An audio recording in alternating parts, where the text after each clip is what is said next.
In a dramatic twist in the ongoing Ukraine conflict, British Prime Minister Keir Starmer's message was unequivocal: not good enough. Today, we break down how Putin's half-hearted ceasefire offer, after a controversial Trump call, has led the UK and its allies to double down on military support for Ukraine. In this video, we'll explain the timeline of events, analyze why the UK rejected the ceasefire proposal, and explore how the broader international community is responding to Putin's latest moves. The controversial ceasefire offer. It all began on March 19th, when reports emerged of a high-stakes phone call between then-President Donald Trump and Russian President Vladimir Putin. According to sources such as Bloomberg and Reuters, the call resulted in a partial ceasefire proposal. Putin promised to halt attacks on Ukraine's energy infrastructure for 30 days, a move that many experts saw as a stall tactic.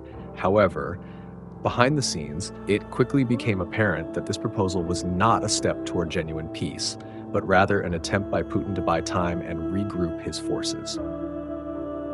Critics immediately pointed out the glaring inconsistencies.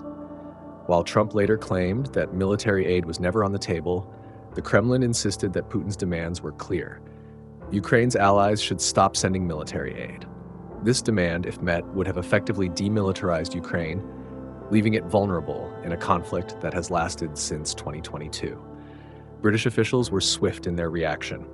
As reported by Bloomberg, the UK categorically rejected any demand that would force Ukraine to suspend its defense efforts. Keir Starmer's spokesperson was quoted saying, "We will always continue to support Ukraine militarily in all scenarios." The UK and Allied response. Britain's stance is not only a message to Russia, it's part of a broader strategy by Ukraine's Western allies. Since the onset of the conflict, the UK has provided over $15.6 billion in aid to Ukraine, with roughly $10 billion dedicated to weapons and intelligence, and an additional $6.1 billion allocated to non-military support. Beyond immediate military support, the UK has also spearheaded innovative financial measures. For instance, over $23 billion in frozen Russian assets remain under British control. Rather than letting these resources go to waste, revenue from these assets is being redirected to bolster Ukraine's defenses. This creative approach is part of the British government's wider initiative, known as the UK-Ukraine 100-Year Partnership, which spans defense, economy, trade, and technology. German Defense Minister Boris Pistorius and other European leaders, ranging from Finland's Prime Minister Alexander Stubb to French President Emmanuel Macron, have all underscored their commitment to maintaining military aid for Ukraine. Even as China offers a more conciliatory tone by advocating dialogue, the Western Bloc is united. There is no place for half measures when the very survival of Ukraine is at stake. Analysis: why the UK rejected Putin's ceasefire. But why is the UK so adamant in its refusal? The answer lies in a long history of broken promises. Putin's track record shows a clear pattern. What he says and what he does rarely align. By offering a ceasefire that halts only a part of his military aggression, specifically targeting Ukraine's energy infrastructure, Putin's proposal was never meant to lead to peace.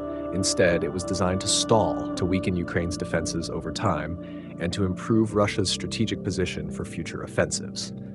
Analysts argue that any ceasefire that comes with the precondition of suspending military aid is a non-starter. As The Guardian noted, suspending aid would only embolden Putin, giving him a false sense of security, while Ukraine's critical support systems falter. The UK and its allies have made it clear Ukraine's right to defend itself is paramount. The stakes are simply too high to gamble on an untrustworthy promise. What comes next? As the war grinds on, the future remains uncertain.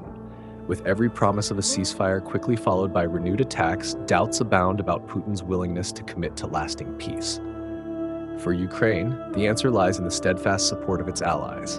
The UK has already announced further military aid, promising up to $3.7 billion annually until either the conflict ends or the next financial cycle begins.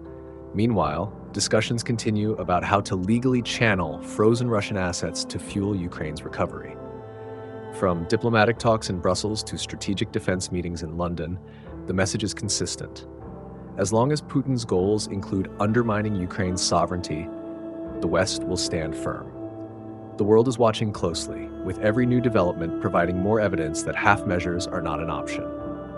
In summary, the UK's decision to reject Putin's partial ceasefire isn't just about military strategy. It's a powerful statement about trust, sovereignty, and the future of democratic Ukraine. As Putin's tactics continue to unfold, one thing is clear.